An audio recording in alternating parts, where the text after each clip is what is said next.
জমিন থেকে ক্ষতিগ্রস্ত হয়ে যায়, আমাদের হৃদয় রক্ত করানো হয়। এই জন্য আমরা আজকে তোমাদের পক্ষে আল্লাহ রাব্বুল আলামিনকে সাক্ষী দিয়ে জানিয়ে দিতে চাই,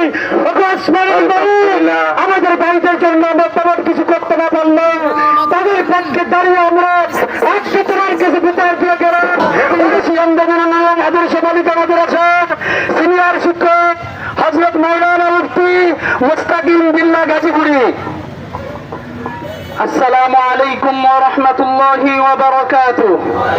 المسلمون كجسد واحد إن اشتكى عينه اشتكى كله وإن اشتكى رأسه اشتكى كله.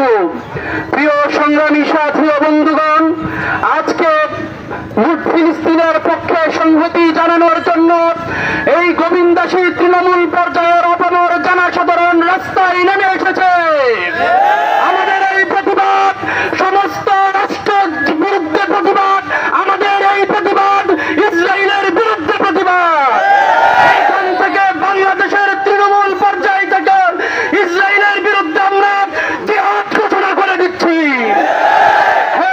প্রিয় তৌহিদি সংগ্রামী সাথী ও বন্ধুগণ, আমি আপনাদেরকে বলে দিতে চাই, মুসলমানদের এই ভাগ্যের নির্মম পরিহাস একমাত্র পরিবর্তন করতে পারে জিহাদ ফি সাবিলিল্লাহ।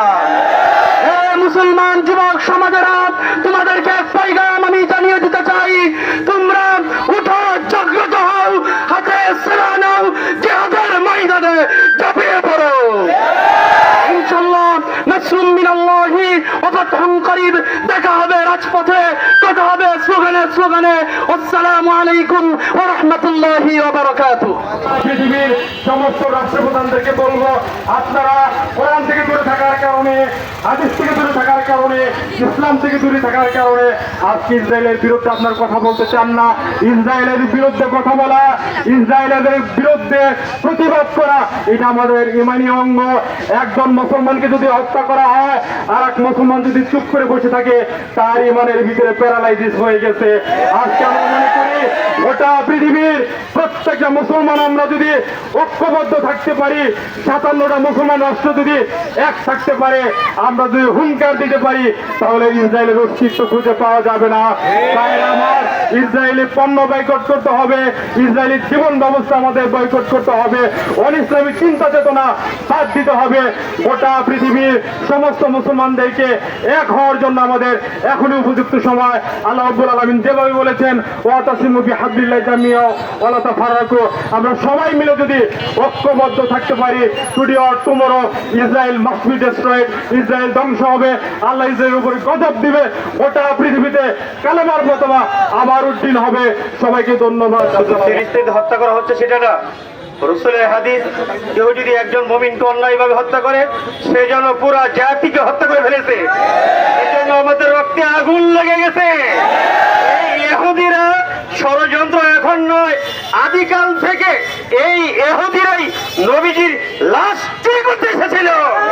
ওদের যেই পরিণাম হয়েছিল, আল্লাহ ওদের ষড়যন্ত্র ধ্বংস করে দিয়েছিল, ওদেরকে সর্বশেষ আগুনে পুড়িয়ে হত্যা করা হয়েছিল। শরীরে এক বিন্দু রক্ত থাকতেও ইহুদিকে ছাড় দেওয়া হবে না। নেতানিয়াহুকে, ডোনাল্ড ট্রাম্পকে আগুনে পুড়িয়ে মারা হবে। সম্মানিত হাজিরিন, আমি আমাদের এই ক্ষুদ্র বিক্ষোভ মিছিল থেকে বিনয়ের সহিত প্রধান উপদেষ্টাকে জানানো দিতে চাই, আমাদের প্রতিবেশী, আমাদের শত্রু দেশ ভারত যেমন ইসরায়েলকে সেনা দিচ্ছে, আমরা লক্ষ কোটি সেনা ফিলিস্তিনের জন্য প্রস্তুত রয়েছি ইনশাআল্লাহ। আসসালামু আলাইকুম ওয়া রাহমাতুল্লাহ।